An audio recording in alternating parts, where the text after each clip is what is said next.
Our MC wakes up in the body of an absolute loser of a noble Liam, and upon realizing that he is now in a kid's body, he freaks out. His father scolds him for making such a scene, but he's in a good mood today, so he just tells Liam to sit down and try to not be a disappointment. Liam still can't believe this is all real, so he is sure that he'll wake up sooner or later, but the next morning he wakes up still stuck as Liam Hamilton, so he's just going to have to accept that this is his life now. A little while later, his personal maid comes into his room to help him get dressed, so Liam asks her a few questions and finds out that he's the fifth son of Count, and that party yesterday was to celebrate the birth of his new baby sister. Later that day, Liam is having a chat with his older brother Bruno to try and piece together a bit more about his current life, and he finds out that Bruno is the fourth son of the Hamilton noble family, but they are on the verge of losing their status as an nobility. Basically, there's a rule in place to prevent noble families from becoming entitled Karens, and it states that every noble family must accomplish something great within 3 generations, otherwise they will be stripped of their status as nobility and get demoted to commoner. As it turns out, the Hamilton family is currently on its 3rd generation without any major accomplishments, which is why their father and the oldest son, Albrevet, are anxious to make some kind of contribution to society in order to maintain their status as nobility. Bruno, on the other hand, doesn't really care if he ends up becoming a commoner because he's just a chill guy who doesn't give a frick. Liam is surprised by how nonchalant Bruno is about the whole situation, but to be honest, he doesn't really care either. He literally got here yesterday, so he doesn't know what to do with his life in the first place. Just then, their lesson teacher arrives and announces that he will be beginning their magic lectures shortly, and as soon as Liam hears the word magic, he leaps out of his chair and asks if he really gets to learn how to use magic.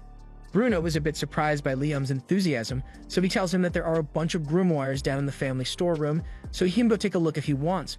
But Bruno warns him not to get his hopes up too high because most people don't have an aptitude for magic. Even so, the magic instructor encourages Liam to learn about it because understanding magic is important even if he can't use it. Liam goes to find his maid and asks her to show him where the grimoires are, so she leads him to the mansion's study, and Liam is amazed by the sheer volume of knowledge present here. He looks through the shelves and finds a book about basic fire magic, so he opens it and decides to try it out. After following the instructions in the book, Liam is able to create a flame on the tip of his finger, which is really impressive for a first attempt.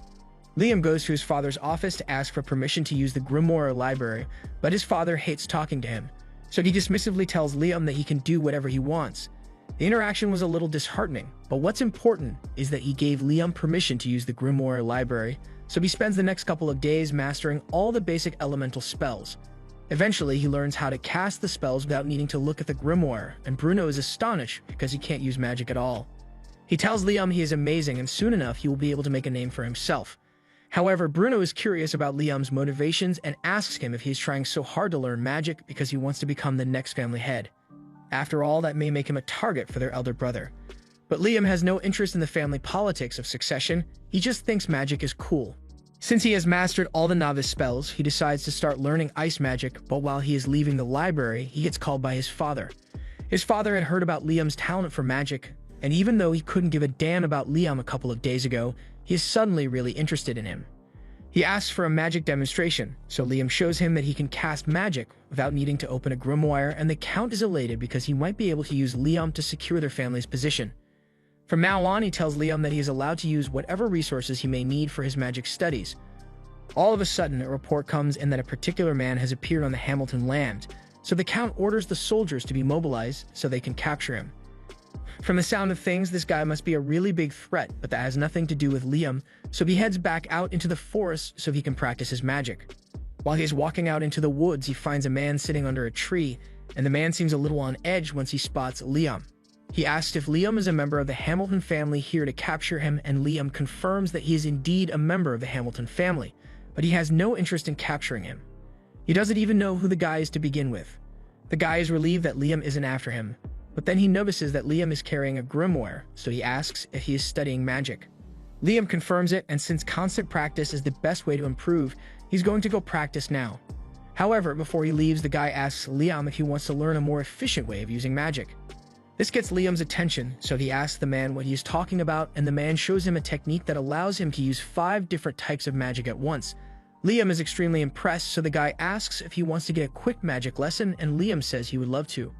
The guy is honestly surprised that Liam is being so polite since nobles are known to be quite the arrogant bunch, but Liam is different, mostly because he just reincarnated here recently. Well, anyway, in Liam's first lesson, the man asks him to try drawing two diagrams on the ground at the same time.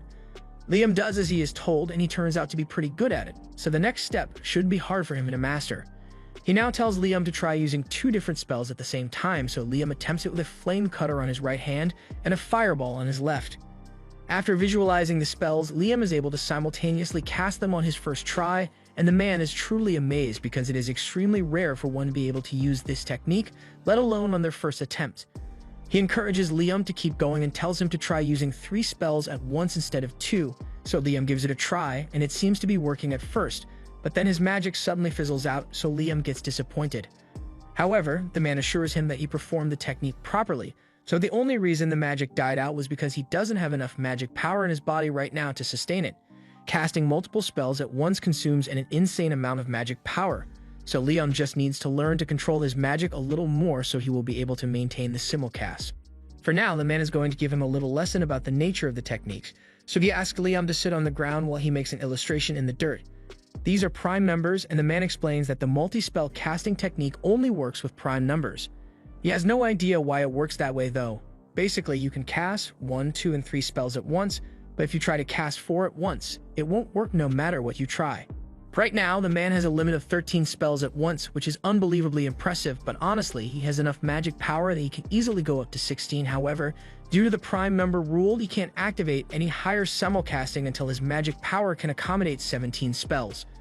Liam is currently 12, so the man is confident that with a solid training routine, Liam will be able to raise his magic power to great heights, and to help him with that, the man offers him this special ring. The ring is basically a massive grimoire and has all sorts of spells stored on it, so Liam can learn them whenever he wants.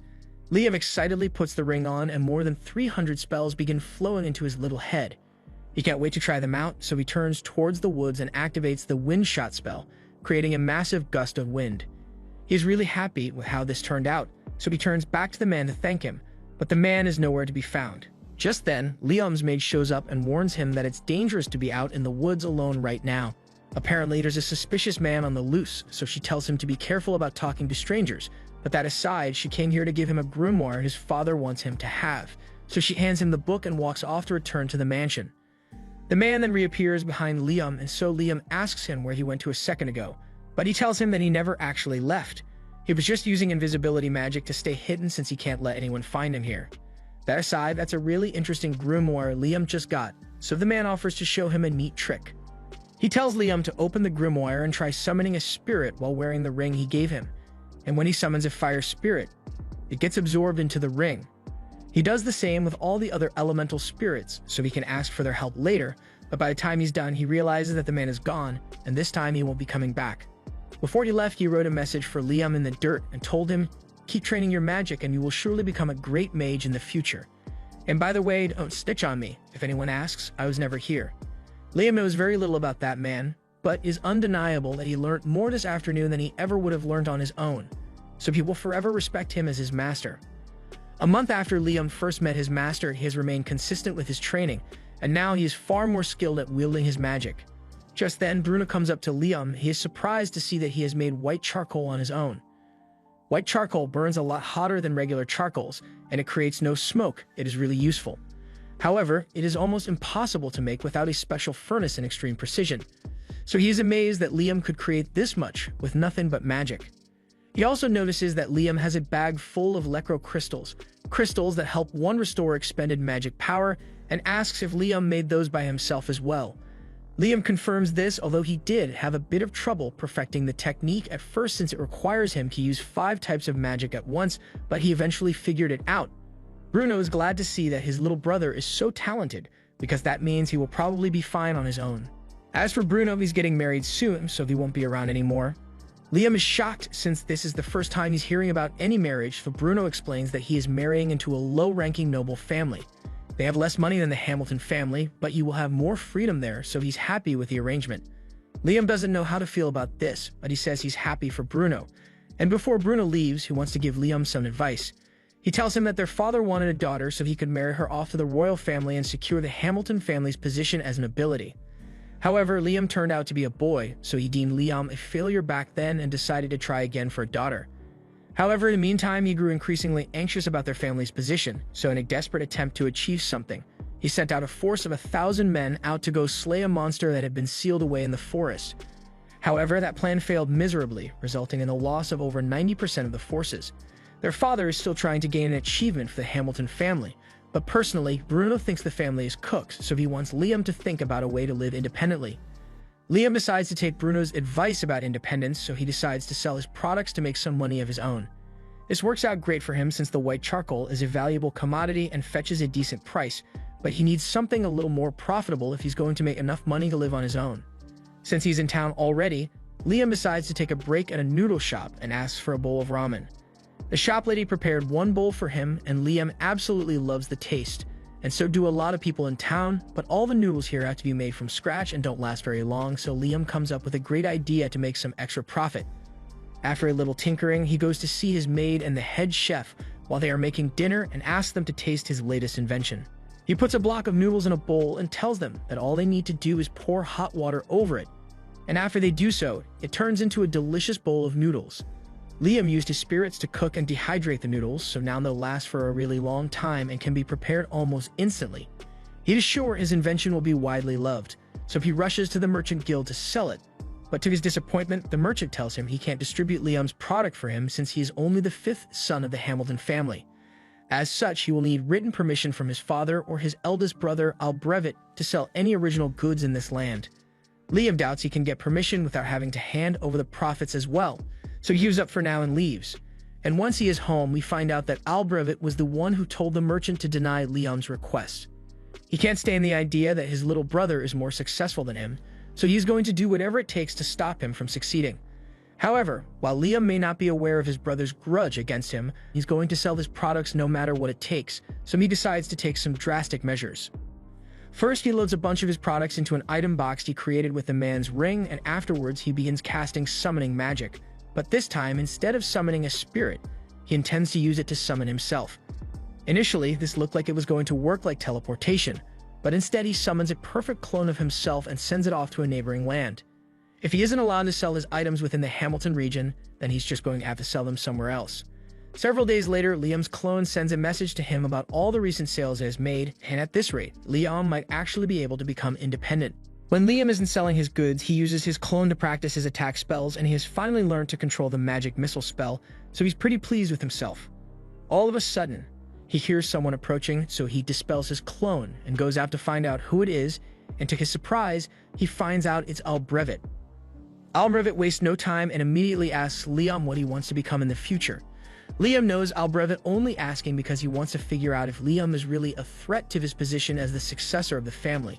But as mentioned before, Liam has no interest in family politics, so he tells Albrevet that he wants to become independent in the future. Albrevet is relieved since he won't have to compete with Liam for succession rights if he becomes independent, so to help him become independent as quickly as possible, he offers to put in a good word for him so he can join the Hunters Guild. Later that day, Liam heads to the Hunters Guild, and as soon as he enters, all eyes are on him because the Hunters don't think a kid like Liam is qualified to be here. Liam walks up to the front desk to meet the guild master, and the guild master already heard about him from Albrevet, but he's still going to have to give Liam a test to gauge his ability. He tells Liam to fire an offensive spell at him with any incantation he wants, but Liam had never heard of incantation before, so he had no idea what the guild master was talking about. The guild master had been expecting Liam to be slightly stronger than average since Albrevet recommended him, but after Liam fires his spell, the guild master has a near-death experience. Luckily, Liam had the sense to not aim directly at him, so after calming himself down, he grants Liam B-rank status. Now that Liam has an official ranking, he heads out to complete his first mission, but before he leaves, he is approached by a girl. She introduces herself as Asuna Aquage, and she was really impressed by what Liam is capable of, so she asks if he wants to team up with her. Liam was planning to go out solo, but he doesn't mind having a partner with him, so he agrees to team up with Asuna, and she is overjoyed to hear that. She then grabs his hand and leads him away so they can get to work, but Liam is confused since neither of them has actually been given a mission yet. Asuna explains to him that missions are only handed out to parties that are A rank or higher. The rest of the ranks have to go out and slay dangerous monsters for a reward, and as luck would have it, they just so happen to run into a wolf monster. Unfortunately, it turns out to be an entire pack of wolves, so Asuna isn't sure they'll be able to handle this many. Liam, on the other hand, thinks this should be an easy victory with the two of them, so he asks Asuna to finish the wolves off once he has incapacitated them. He then summons a couple of earth spirits and uses them as bait to get the attention of the wolves, and once the wolves bite down, Liam has the gnomes expand to lock their jaws in place. And now that they can no longer move, Asuna is free to cut them down one by one. All in all, there were 42 wolves killed, and when they present the carcasses to the guild master, he is so impressed by their skill that he tells them he has a special mission for them. There's apparently an important person coming to this town in a few days, so he wants Liam and Asuna to take out an armored caterpillar that has been blocking the path. There'll be a disaster if an important person coming were to get hurt while visiting their town, so Liam is taking this very seriously. They find the caterpillar fairly easily, but no matter what they try, they can't seem to kill it. All Asuna strikes, and all Liam's magic just bounces off its tough shell, and if this keeps up, then they'll never be able to take this thing down. While taking a break, Asuna jokes that the only thing that could get through that caterpillar's armor would be a meteor, but there's no way they can get a meteor to strike right here. However, Asuna's comment gave Liam an amazing idea, so he asks her to draw the caterpillar's attention while he gets ready. Asuna has no idea what Liam is planning to do, but she goes along with his plan and distracts the caterpillar, and once it is in position, Liam opens his item box and drops a massive boulder on the worm, killing it in one blow. The method was so effective, in fact, that they managed to kill a second caterpillar. Liam was worried there might be more caterpillars around, so he used his search spell after killing the first one, and sure enough, he found the second lurking nearby, so he killed it too. The guild master is so impressed with Asuna and Liam's performance that he offers to give them 5 times the original reward, and a couple days later, when the important person is set to arrive, Liam, Asuna, and a lot of the townspeople wait outside to see who it is. Liam's father and Albrevit are there as well to greet their guest, but for some reason, the man seems to have taken an interest in Liam. A lot of stuff happens and James ends up calling a meeting with Liam, but Liam has no idea why. The man introduces himself as James Stanley, and he wants to get straight to the point, so he asks Liam how he got Raymond's ring. He thinks Liam must have stolen it, but Liam gets up and yells that he would never do such a thing to his master. He explains the whole encounter he had with that man in the forest, and after hearing the whole story, Stanley finds it really amusing since that sounds exactly like something Raymond would do. He apologizes for accusing Liam of theft since he hadn't realized Raymond took on a student, but since he's here anyway, he wants to see how strong Raymond's student really is. He tells his assistant, Simon, to go stand over in the corner and asks Liam to fire his most powerful spell at Simon. Liam agrees to the test, so he gets into position and prepares to cast his magic missiles, but for an extra boost, he decides to use an incantation. He recently learned that incantation amplifies the magic power used in casting a spell, and for the best effect, the words used in the incantation must have some significance to the caster, so Liam starts reciting the names of his favorite idols. The incantation evidently works because Liam's spell casting is boosted from the usual 7 to 11 at once, and poor Simon over here can't handle it, so the attack breaks through his shield and he gets hit. James is impressed with Liam's capacity for high-volume magic, so he offers him a reward and says he will be granted the status of a knight. Becoming a knight means Liam is now independent, so Albrevit will probably stop watching him from now on since he's no longer a threat to his succession. Anyway, James knows Raymond really well, so he knows that Raymond loves playing practical jokes and asks if anything like that has happened to him recently. And now that he mentions it, when Liam was training to master his item box, he ended up using it to drain out the lake in the forest. But when he did this, he found a letter left there by Raymond.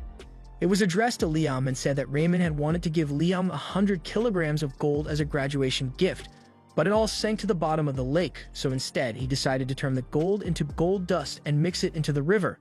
Liam thinks it was just a waste of all that gold to dump it all in that river, but from what James knows about Raymond, there's probably more to it than just a practical joke, so it might be worth looking a little deeper into it. Liam takes James' advice and decides to head back to the lake to suck up all the water again, but this time he gets the bright idea to use his item box to separate the gold dust from the water, and when he does this, it activates a hidden door. Inside, Liam finds a note from Raymond, and it says Liam can have this maximum level grimoire as his real graduation gift since he figured out the riddle. Raymond himself was never able to master it, but Liam might get some use out of it. Liam takes a look at the grimoire and finds an interesting spell called Another World in there, and after several hours of trial and error, Liam finally manages to get the spell to work. The Another World spell creates a separate dimension which Liam has full control over, so he can open a gateway anywhere, and no one can enter without his permission. Liam is overjoyed by all the amazing things he could do with this spell, so as soon as he has the chance, he goes out hunting with Asuna again. They are up against a massive frog this time, so Liam first tries using his fire spirits to attack it, but that wasn't enough to kill the frog. In retaliation, the frog begins charging up its ultimate attack, So just before they get hit, Liam pulls Asuna into his pocket dimension. Thanks to this, both of them remain safe from the frog's electrocution, and once the frog finally runs out of energy, they finish it off. A little while later, they return to the guild with the frog's magic stone, and the guild master can hardly believe that they managed to pull it off. That quest was A rank, so he at least expected them to struggle a little, but it looks like it was barely a challenge for Liam. Asuna gets upset at the guild master because he keeps referring to Liam alone even though she fought alongside him. The guild master apologizes, but since Liam kind of did everything, he forgot Asuna was even a member of the team. He can see that Asuna is upset that she's so much weaker than Liam, so he does the responsible thing and suggests that Liam make Asuna his slave. Neither of them thinks it's a good idea, since as a slave, Asuna would be forced to obey any commands Liam gives, but then the guild master mentions the fact that as Liam's familiar, Asuna would automatically grow stronger in proportion to Liam's strength. And as soon as she hears that, she's on board with becoming Liam's slave. Sure, she won't be able to refuse if Liam ends up making pervy requests, but Asuna trusts that he wouldn't do that. And even if he did, she wouldn't mind. They end up creating the contract, and once it's done, Asuna immediately disappears. Everyone is shocked, but then she reappears behind Liam and explains that she just moved really fast. After the contract was established, Asuna heard a voice in her head that told her a unique skill has been acquired. Speedster. Liam thinks this is incredibly interesting, so interesting in fact that he wants to try it out again, but making familiar contracts forces obedience, so it would be hard to find someone who is willing to lose their freedom in exchange for a skill. Fortunately, Asuna knows someone who'd be perfect for it. They go to see Asuna's friend, Jody, and explain the whole situation to her. Jody's got nothing better to do right now, so she agrees to become Liam's familiar, and after the contract is formed, everyone asks her if she unlocked a unique skill as well, but rather than tell them what it is, Jody walks out of the guild and returns with 2 sandwiches. She then gives one of the sandwiches to a guy with a broken hand, and the second he eats it, his arm recovers. Jody explains that her unique skill allows her to heal people with the food she makes. Several days later, Liam is meeting with James again, and he informs Liam that Princess Scarlet is coming to visit him. Liam doesn't understand why the princess would come all the way here for someone like him, but James reminds Liam that he completed an A-rank quest and can cast up to 11 spells at once, plus he can grant people unique skills by becoming their master. The princess is particularly interested in seeing Liam demonstrate the abilities of his slaves, but Liam firmly refuses to do such a thing. James can't believe Liam truly wishes to turn down a request from the queen herself, but even though Jody and Asuna are Liam's familiars, they are still his friends, so he will not turn them into a circus act for someone's amusement. James can see that Liam isn't willing to budge on his refusal, so he tells him he can leave. And once Liam is gone, it is revealed that the maid that had been serving them during the conversation was really the princess. James apologizes to the princess for Liam's refusal, but she actually found it quite interesting that Liam is willing to go against royalty to protect his friends, but she wants to see if he will do the same when talking to her face-to-face. The next day, Liam is summoned to meet Princess Scarlet, and this time she's not in disguise, so Liam will have to be careful about how he responds to her. Liam enters her palace and kneels before her, but Scarlet wants to get down to business, so she calls for a seat to be brought for Liam and mentions that she had heard about him defeating an armored caterpillar and a giant frog. In particular, she's really impressed that he was able to kill a frog without using any high-level magic, because this is the first time anyone has managed to pull that off. However, she is even more interested in Liam's familiars, so she asks him to show her what they can do. Liam can tell that she is trying to use her authority to force him to obey, but he can't accept her request. Scarlet asks him if he really intends to refuse a direct request from a noble, but regardless of what the consequences may be, Liam remains firm on his answer and absolutely refuses to turn his friends into a circus act. He was fully prepared to face Scarlet's wrath for refusing her, but to his surprise, she bursts out in laughter. Liam is the first person she has met who stays true to their morals even in the face of higher authority, and she finds that really amusing, so she wants to reward him. She declares that from this moment on, Liam will be given the title of Baron. Liam freaks out because he doesn't think he did anything to deserve such a title, but Scarlet has taken a liking to him, and she's the princess, so she can do whatever she wants. This way, Liam's family won't lose their status as nobility, but there's something else Scarlet wants to give him. She presents Liam with a familiar contract grimoire, and Liam is way more excited about this than he was about becoming a baron. So he thanks Scarlet profusely and goes on his merry way to practice with his new grimoire. A little while later, Liam is sitting out in the forest while reading the grimoire, and he is able to use the spells inside pretty easily, but until he masters the book, his contracts won't be permanent. While he's still practicing, he notices Bruno walk up to him, and he's really surprised since Bruno got married and left home a while ago. He asks Bruno why he's here, but he doesn't have a real reason. He just wanted to come hang out with his brother, mainly so he could congratulate Liam in person for becoming a Baron, as it's a massive accomplishment. He tells Liam that he basically outranks their father now, but Liam doesn't understand what he means since their father is a count and Liam is only a Baron. Bruno explains that while Barons are lower ranked than other counts, this country separates nobles into different categories. Basically, those who accomplish something and earn their titles on their own, and those who inherited their title. So of course those who earn their titles are seen as more impressive. Liam had no idea that was how it worked, but even if he now outranks his father, he doesn't really care since he just wants to learn magic. As he's walking through the halls, he comes across Albrevet, so he greets him. But Albrevet rudely ignores him, so Liam is left wondering why he is so mad. Meanwhile, Albrevet is absolutely furious that his stupid little brother is somehow overshadowing him. While he's walking, he overhears a couple of maids talking about how much Liam has been accomplishing lately, and he takes great offense to this. So he yells at them and says if they think Liam is so amazing, then maybe they should quit and go work for him instead. The maids realize Albrevet is jealous of Liam, so they quickly apologize for offending him. But Albrevet isn't done yet, so he asks the maids if they think Liam is better than him. The answer is pretty clear since one of them is a magic prodigy who earned himself a title at the age of 12, while the other is an entitled brat who hasn't a single noteworthy thing in his life. However, the maids would like to keep their jobs, so they don't say this and instead tell Albrevet that he is better than Liam. Albrevet then walks away in a huff, and he is determined to prove that he really is better than Liam, so he swears that he will accomplish something as well. The next day, Liam meets with Asuna and Jody in town, and the three of them seem to have become quite popular.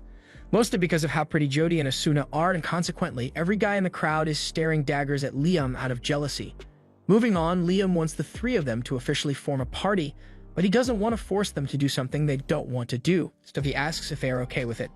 Neither Asuna nor Jody have any reason to object to Liam's idea, so they agree to form a party with him, and later that day, they all head out into the forest on a mission. Jody uses her bow and arrow to strike a wolf in the neck, and while it's weakened, Asuna runs in and finishes it off with her sword. Liam compliments Asuna because she has become a lot faster since she became his familiar.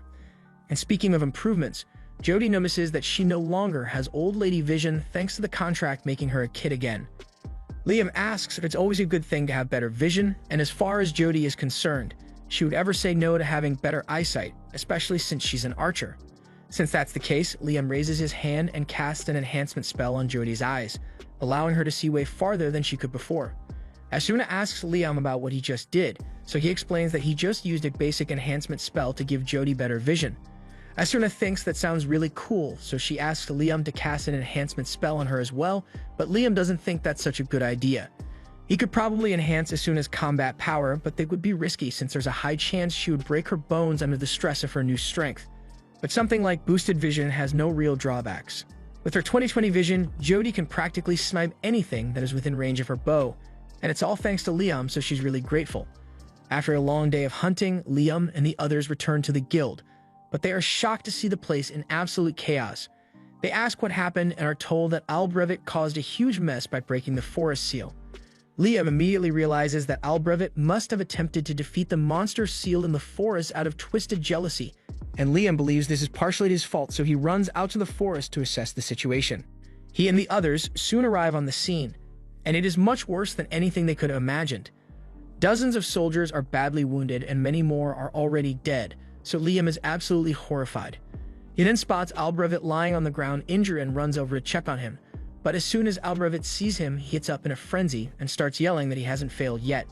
Just then, the guildmaster takes a stick and whacks Albrevet over the head with it because the situation is already crazy enough as it is, so he doesn't need a crazy, insecure noble running around. Once Albrevet is taken away, the guildmaster approaches Liam and tells him he's glad he came. Asuna asks him about what's going on, so he explains that the dragon fiend Raiden used to be sealed inside these woods thanks to the hard work of Liam's great-grandfather, but Albrevet undid that seal in a failed attempt to kill Raiden, so it's now on the loose. They know how to reseal the beast, and the guildmaster has already gathered all the necessary people to do it, but there's something preventing them from sealing Raiden away again, and that's Raiden's children. The little Radons are actually the ones responsible for all the damage that was done here, and if this much carnage can be caused by the little ones, then imagine what the real Raiden can do.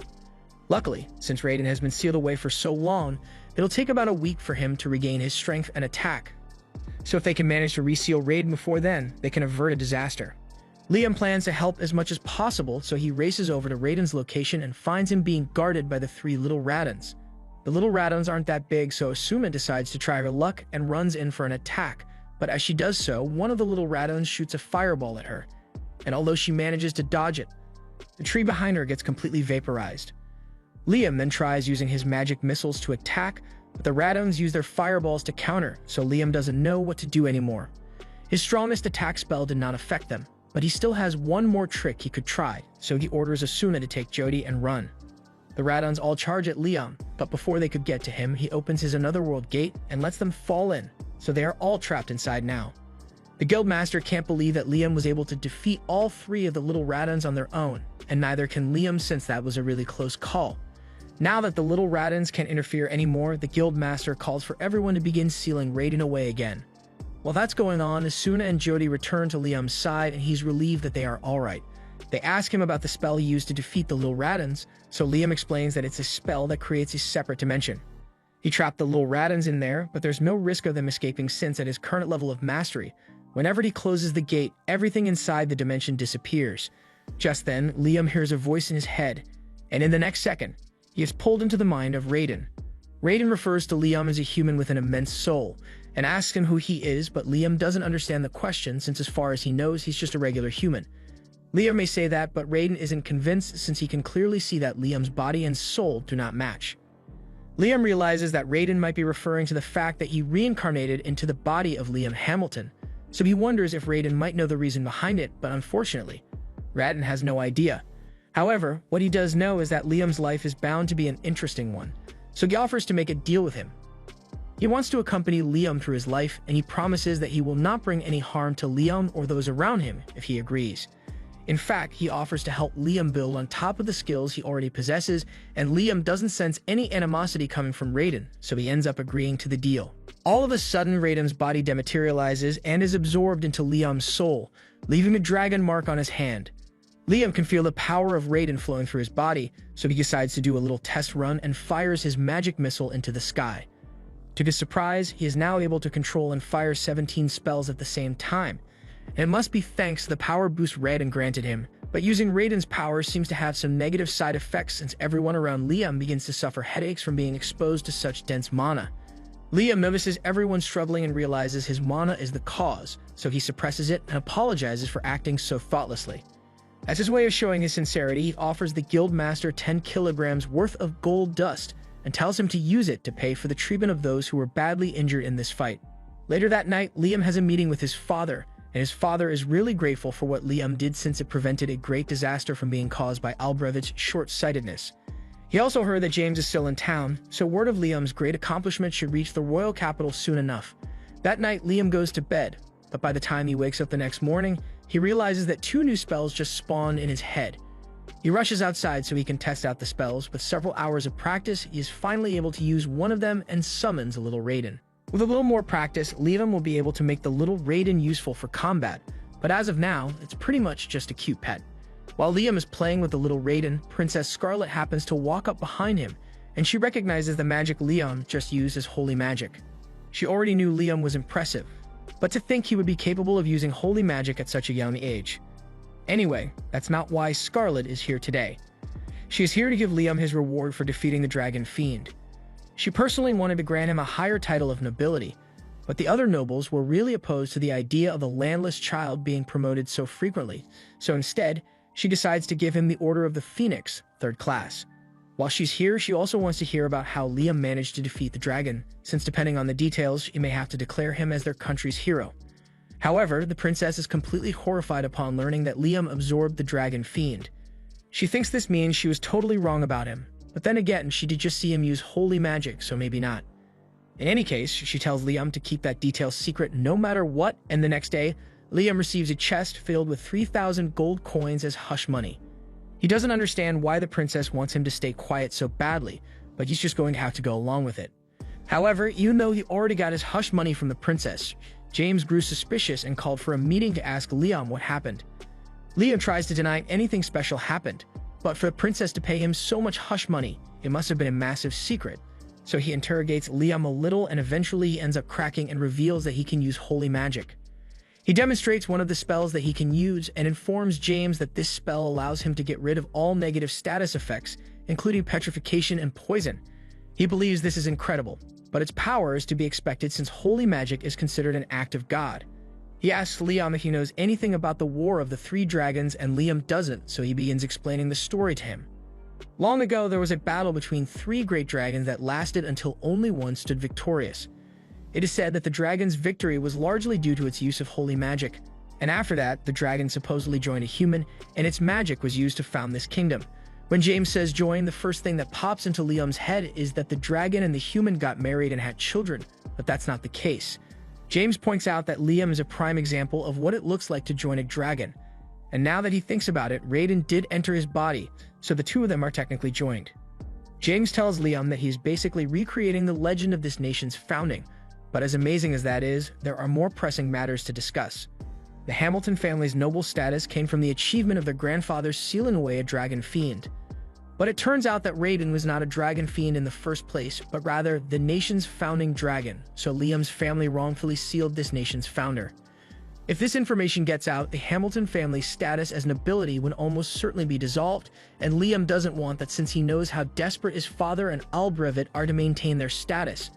But there's something that James is even more concerned about since there's a chance that Raiden is angry about being sealed away, so he may be plotting his revenge against their nation. However, Liam has a little chat with Raiden in his head, and Raiden says he has no intention of retaliating against the humans, so all he is interested in is watching Liam develop. James says this is terrific news, and it wouldn't be a stretch to say that Liam is the savior of the kingdom for being able to grab the attention of Raiden. A little while later, Liam arrives at the guild, but before he could enter, the girls drag him away. Liam has no idea what's going on, so when they get a good distance away from the guild, he asks them what's going on. They explain that the guild was filled to the brim with people who were trying to join his party after hearing that Liam defeated a dragon fiend, and they all kept begging Asuna and Jody to convince him. The two of them wrote a list of all prospective applicants, and honestly, none of these adventurers are particularly impressive, but Liam is the party leader, so the decision is up to him. After that, Liam decides to head back to his house to read through the list, but as soon as he walks through the door, one of the maids says she has something to show him. These are all requests from the girls of various noble families because they want to become Liam's wife. Liam had kind of expected this to happen since he's popular now, but this many is more than he's prepared to handle. Even his brother is bringing him a letter at this point. But thankfully, he's not the one trying to marry Liam. It's one of the relatives of the family he married into. Since he's here, Bruno asks Liam what he did because it's not normal to receive this many marriage proposals at once, even if he did defeat the dragon. The only people Liam has told about the holy magic thing are the princess and James, but because the princess paid him so much hush money, the other nobles figured out that there must be something major going on with him. It's a bit of a pain, but Liam can't deny that he is really enjoying all the popularity he has now. Later that day, Liam heads out into the forest with Jody and Asuna because he has something he would like to show them. He opens his pocket dimension, and upon entering, Asuna and Jody find a huge house in the middle of the room. Liam explains that he had a carpenter build it, and then he moved it in here using his item box. And that's all impressive. But Asuna is concerned that the house will just disappear like what happened with the Raiden Juniors back then. Liam explains that he has fully mastered this spell and nothing inside will disappear anymore, which is why he put all this stuff in here. He gives Asuna and Jody a tour through the house, and they are both enjoying themselves, but Jody brings up the fact that this place is constantly bright, so it would be hard to go to sleep there. Liam comes up with an idea and decides to summon a shade spirit to darken the area. And while it does work, it works a little too well, because the entire place is pitch black now. Liam tries to brighten it up a bit by having a fire spirit light the fireplace, but this still looks too much like a horror movie setting, so he asks the shade if it can control the level of darkness it creates. Unfortunately, the shade is low level, so it doesn't have control over its darkness, and although a mid-level shade would be able to do it, Liam hasn't learned the spell to summon one yet. Asuna thinks it's a real shame that the low-level shade can't just become a mid-level one, but that's when Liam remembers that his familiar contracts level people up, so he forms a contract with the shade, and it indeed levels up. The shade thanks Liam for forming a contract with it, and since it is now mid-level, it limits the level of darkness in the area to make it look like nighttime. He then tells Liam that he can call on him anytime, but Liam isn't sure he'll be able to summon the shade anymore since he doesn't know how to use mid-level spirit magic.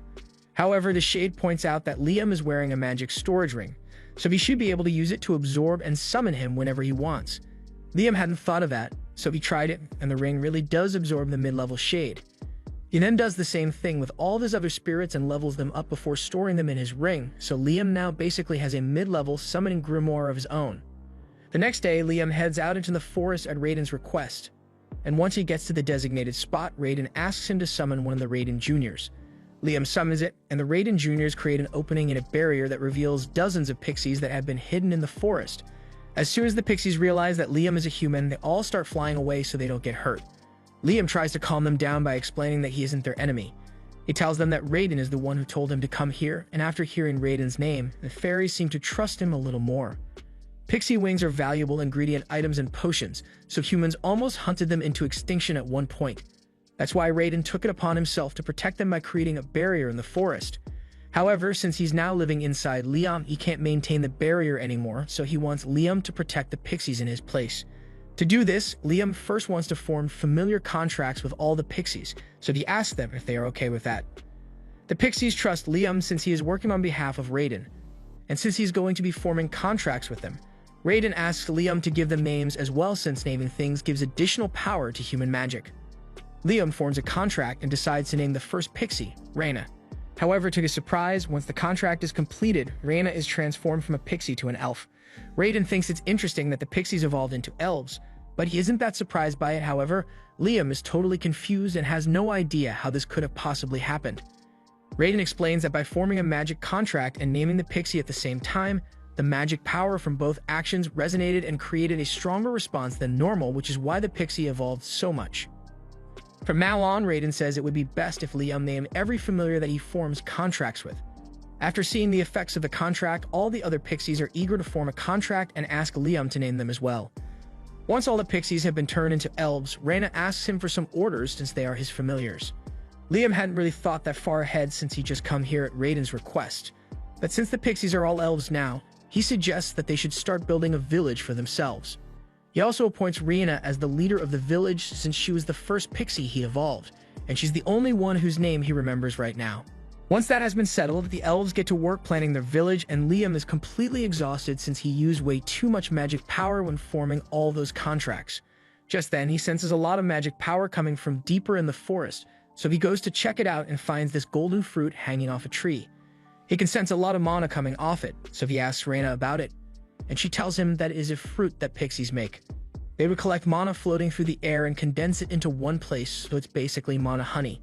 Liam asks her if he can eat it, and Reina has no objections, so he cuts the fruit down and takes a bite. And when he does, not only is his magic power restored, but his overall magic capacity is increased as well, so he can now cast 19 spells without a chant. The next day, Liam comes back to the village to check on how things are going, and Reina comes out to greet him, but she has some bad news. Even though he told them to build a village for themselves, they don't actually know how to build houses, so this is the best they could do. Liam figured something like this might happen, so he's prepared to teach them how to build homes for themselves. However, his lesson is interrupted when they hear one of the elves scream for help. Bandits happen to make their way into the forest, and as soon as they spotted an elf, they decided to kidnap and sell her off for money. Liam obviously isn't going to let that happen, so he demands that the bandits release Susie at once, but bandits are bandits, so they don't listen and instead try to attack him. Liam summons a clone and uses it to launch a simultaneous attack on the bandits and knock them out. While he may have saved Susie, he now realizes that this forest is far too dangerous for a group of elves to live, so he intends to move them somewhere else. He wants to put them in his pocket dimension for now, but he's not sure they'll all fit since the space isn't that big. However, when he takes a look inside, he realizes that it's gotten a lot bigger since the last time he saw it. It's probably because of that pixie honey that he ate yesterday, and thus works out great for him, so he tells all the pixies to get inside so he can take them to a safe place. A little while later, Liam has returned to his land and opens his pocket dimension for the elves to come out, and they are shocked to realize that they are in an entirely different area now. Liam tells them that he brought them to his land so they won't have to worry about being attacked anymore, and while the elves are grateful, they are even more amazed that Liam was able to transport all of them here with a single spell. They all bow down to ask Liam to become their king, and if he agrees to rule them, they swear to do whatever he asks. Liam feels the need to protect them, so he agrees to become their ruler, but he asks them not to call him a king because he doesn't want to have to deal with the politics of that. Anyway, since he's their leader, he has to find land for them to live on. 4 days pass, and Liam is still trying to get a place for the elves to live, which is why he has been practicing the new magic Raiden gave him non-stop. And when he finally figures it out, he tells everyone to line up. He then proceeds to teleport them all about 100 kilometers from where they were before to a place called the Sealed Islands. Raiden is the one who sealed this land, but he has permitted them to use it as much as they like. This would have been a 4-day trip if they traveled normally, but with the teleportation magic he learned from Raiden, he can instantly travel to any location he has been to before. He tells the elves that they can live here from now on, but he's still going to need someone to build houses for them. For now, he's leaving the Raiden Jr.'s in charge of protecting the elves until he gets back, so he teleports back home. There he is visited by the princess, and she wanted to ask him if Raiden ever mentioned a place called the Promised Lands. Liam never heard of the Promised Lands, but Raiden did permit him to use a place called the Sealed Lands, so the princess asks Liam if he can take her there. Liam says he's fine with it, but in exchange he needs something from her as well. He asks her to bring one of the court engineers because there's a project he needs to complete. However, he doesn't intend to take the actual engineer, so he makes a clone of Golek and teleports the clone, as well as the princess with him to the Sealed Lands. Upon arrival, the princess is certain that this must be the Promised Lands, so she recounts the legend that says that humanity's salvation lies in the Promised Lands, and this ring is said to be the key. The ring has been in the royal family for generations, but it begins reacting to Liam, and as he touches it, a huge chunk of the land begins to float at his command, so the princess bows down to him and asks Liam to form a nation here for the sake of humanity. Liam really doesn't want to do it, but the princess pledges her loyalty and all her resources to help make it happen, so he has no choice. Under the instructions of the Golek clone, the elves have been making steady progress on their village, and while they are doing that, Liam works on taking down all the monsters that roam this land with his magic. After he finally takes down a giant turtle, Liam notices Princess Scarlet standing behind him. Scarlet apologizes for staring, but she was just so mesmerized by her master's outstanding magic power. Liam still isn't comfortable with this whole master-servant relationship Scarlet wants, so he tells her she doesn't have to serve him after all. Her status as second princess of the kingdom far outranks Liam. However, Scarlet is doing this because she wants to. Her family has dragon blood flowing through their veins, which is why the women in her family are usually married off to build ties with other nations. That's why she would much rather serve under the dragon god, Raiden, than remain the princess of the kingdom. After seeing how devoted Scarlet really is, Raiden takes a liking to her and tells her to walk 1 kilometer to the north because there's something there that she might like. She and Liam follow Raiden's directions, and in the middle of the forest, they find the entrance to some ancient ruins. They head inside, and there they discover this metal dragon sitting in the middle of the room. As they approach, the dragon wakes up, and it looks like it's about to attack, so Liam asks Raiden what's going on. Raiden explains that this thing is one of the guards he created, and it's definitely going to attack them, but if Liam can take out one of the ancient letters on its forehead, it'll become an obedient pet. That seems easy enough, so Liam teleports up to the dragon's forehead, and with a holy lance, he manages to pierce one of the letters, deactivating the dragon's defense mode. The dragon then reacts to the dragon blood flowing through Scarlet's body and decides to listen to her, so Scarlet happily accepts the dragon guard. But when Liam says he wants to return to the surface, Scarlet says she is going to wait here for a while since she doesn't want to leave her dragon alone until it is fully recovered from the wound Liam's attack caused. Liam still can't get used to the idea of having someone as important as Scarlet serve him, but Raiden suggests that Liam just needs to become someone equally as important. That way, it wouldn't be awkward anymore, but it's definitely easier said than done. Just then, Liam notices a disturbance coming from the direction of the village the elves are building, so he teleports over to see what's going on, and to his horror, he finds the village in complete ruin. The elves tell them that this was caused by some wolfmen that attacked all of a sudden, and speaking of wolfmen, they show back up and begin demanding that the intruders leave this holy land immediately. Liam can tell that the wolfmen have mistaken them for intruders, so he tries explaining that they were given permission to stay here, but before he could say anything, the wolfman proceeds to attack him, so Liam is forced to teleport out of the way and defend himself with a little magic. The wolfman still seems determined to kick Liam and his friends out of this holy land, but then Liam pulls out a Raiden Jr., proving that he's affiliated with Raiden. The wolfman now realizes his mistake and sincerely apologizes for destroying the village, but the elves say it's fine since the wolves were just doing their duty since they serve Raiden. The girls suggest that the wolfman should become Liam's familiars as well. The leader of the wolfmen thinks it's a good idea, so they agree to become Liam's familiar, and Liam has no reason to refuse, so he creates a contract with the leader, naming her Chris. The next day, Liam returns to the village to see how things are going, and with the addition of Chris and all the other wolfmen, progress on the village has been going a lot quicker. As soon as Chris sees Liam, she jumps up to give him a hug, and when he asks how the construction has been going, Chris points in that direction and says they are still rebuilding one of the homes they destroyed yesterday. Once again, she sincerely apologizes for acting so rashly yesterday, but Liam says it's fine as long as the Wolfman can help repair the homes. Although things would definitely go a lot faster if Liam could just use magic to repair the homes instead, but there's no spell for that in the ring. Raiden tells him he can just create a repair spell for himself if it doesn't already exist. Liam had no idea it was possible for him to just create his own spells, so Raiden explains that all he needs to do is clearly imagine every step of the process of what he's trying to accomplish, and once he has done that, he casts the spell on a piece of wood and asks Chris to smash it for him.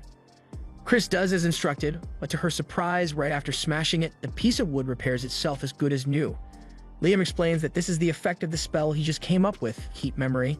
It allows inanimate objects to maintain a particular state no matter what, so if he uses this on the homes, no matter what happens, the buildings will stay standing.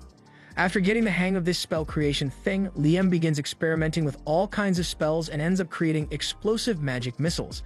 He intends to continue inventing more spells, but all of a sudden, he gets called because there's an emergency. Humans have invaded the land and are hunting down some pixies that live here. This is really serious, so Liam rushes out to investigate and discovers the intruders. He stands in their way and warns them to turn back because this is his nation. The men think Liam is just a stupid child, so they ignore him and continue moving, but then Liam fires a warning shot to make it clear that he is not messing around. The men don't take kindly to this, so instead of just turning around and leaving, they decide to attack, and they leave Liam with no choice but to take each and every one of them out. After all the soldiers have been taken care of, Liam returns to the village where Rihanna thanks him for protecting the pixies. These pixies used to live in the forest, but they were attacked by the soldiers who were trying to capture them, so they fled here for safety. Liam tells the pixies they are all welcome to stay here for as long as they want, and he is even willing to form contracts with them. But there are a lot of pixies here, so Liam spends a lot of time naming them, and he's starting to run out of names. The next day, Liam calls a meeting with the girls in his pocket dimension and shows them the helmet to ask if they know anything about it. Scarlet recognizes the crest on the helmet as that of Palta, and like the kingdoms of Jumiel and Quistador, Palta is a kingdom that borders the Promised Land. That can only mean that the men who attacked yesterday were likely Palta scouts, and if that serves as any indication, then scouts from Jumiel and Quistador will eventually start showing up as well. The three nations were once separated by the valley, but now that Raiden's illusion barrier is no longer in place, they must be trying to claim the land for themselves.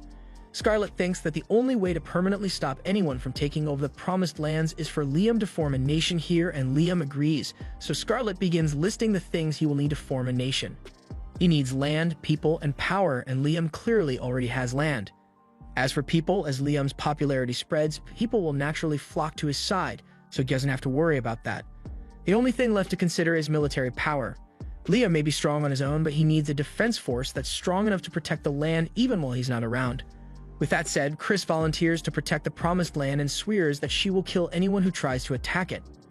Liam doesn't like how violent her statement was, but Wolfmen are well suited for combat, so he decides to entrust security to her after all. Scarlet tells Liam that all he needs to do is continue building his village while demonstrating his power by driving off enemy invaders, and sooner or later, the surrounding nations will realize that it would be far more beneficial to form an alliance with him. Everyone agrees on this plan of action, but by the next day, things had progressed far quicker than Liam thought it would. He is met by a man named Leonardo, and he introduces himself as a noble from the Jumiel Kingdom, sent here by the King of Jumiel to meet with Liam. He explains that the Kingdom of Jumiel does not want to fight with him, so he is here in hopes of forming an alliance with him. And if Liam agrees, the King of Jumiel is willing to offer Liam Princess Scarlet's hand in marriage. Liam is a little suspicious since he hasn't done anything to warrant such an offer yet. By now, from Scarlet's previous actions, Jumiel must have realized that these lands have something to do with the Dragon God, so it's possible that they are trying to get on his good side because of that. However, he still isn't sure what to do about it, so he creates a telepathy spell on the spot and starts talking to Scarlet to ask if she thinks it is a good idea to accept their offer. Scarlet tells him he should accept, since if the two of them got married, then it would at least buy them half a year of time to expand their nation. Liam takes her advice and tells Leonardo that he would be honored to marry Princess Scarlet. However, he wants to postpone marriage for a year so he can fully develop his nation into something worthy of the royal family. Leonardo says he understands and leaves to relay Liam's statement to the king, and now that that's been taken care of, Liam decides to visit Princess Scarlet's mansion over in the royal capital. But it's a really long journey to get there, so he had Scarlet escort his clone back, and once the clone arrived, it teleported the real Liam here. Now that Liam has been to Scarlet's mansion, he can come back whenever he wants, and since this is his first time in the royal capital, he wishes he could go sightseeing. But since he is now the ruler of another nation, Liam needs to keep a low profile while he's here. Scarlet invites him inside to have some tea, but before Liam gets inside, he feels some of Raiden's energy radiating from this place, so he asks Scarlet if there's anything inside that could possibly be traced back to Raiden. As a matter of fact, there is something that fits that description, so Scarlet leads Liam to her mansion's cathedral, where a statue of Raiden has been preserved. This statue has been passed down through Scarlet's maternal family for generations, but Raiden had no idea this thing was still around since he had forgotten about it millennia ago. He tells Liam to go up to it and cast an all-clear spell, and when Liam does so, the statue begins to glow before being transferred onto Scarlet's body. Scarlet looks at herself and realizes she is now coated in strong-looking armor, and for some reason, she can feel immense power flowing through her body, so she attempts to cast one of Liam's spells and launches a holy lance. She manages to complete the spell, but it leaves her completely exhausted since she had to deplete all her mana to do it. Even so, the fact that she actually managed to cast the spell is amazing since she never could have done that before. Raiden explains that the armor Scarlet was just wearing was made to enhance the ability of those who wear it, and additionally grants them the ability to use some of Raiden's holy spells. Although Scarlet's body doesn't seem to be strong enough to handle the armor's full capabilities just yet. After all, this one is the golden armor, the strongest of all the armor sets that Raiden created. Scarlet could probably handle some of the lower-ranked armors, but they were all lost in battle, so there's no chance of getting one for Scarlet. Liam doesn't think that will be a problem since if Raiden created the armor to begin with, then all Liam needs to do is recreate it so Scarlet's body can handle its power. Raiden finds Liam's enthusiasm amusing, so he agrees to help him recreate the armor and tells him the first thing he will need is some high mithril. Liam asks Scarlet if she will be able to get some high mithril for the armor, and that shouldn't be a problem for her, so Liam gets to work right away. After a bit of hard work, Liam has finally created some armor that's suited to Scarlet, so he gives it to her and lets her try it out. First, she needs to form a contract with it, so Liam tells her to spill some of her blood on the statue, and after Scarlet does so, her body is once again covered in magic armor. Only this time she is able to cast Raiden's spells without collapsing. Raiden is impressed that Liam was able to replicate his armor so easily, and since they are on the topic, Raiden tells him about the most powerful set of armor he ever made, the Ruined Guardian. This is the armor set he used during the War of Gods eons ago, and he encourages Liam to try it because he thinks he could handle it. Liam and Scarlet teleport back to the village, and Liam pours a drop of blood on the Guardian Raiden before forming a contract with it. The Guardian Raiden then turns into armor and Liam equips it, allowing him to fire 37 magic spells at once. However, a feat of this magnitude is pushing the limit of what Liam is capable of, so he collapses to the ground due to mana exhaustion. Scarlet runs over to check on him, but Liam says he is fine. Raiden is incredibly impressed that Liam managed to survive because so far, only 3 people have made it out alive after putting on that armor, and Liam is the first one to actually manage to cast a spell. So if Liam truly masters the armor, he would have the power to rule the world. This was the end of episode 5. Subscribe to not miss the next part.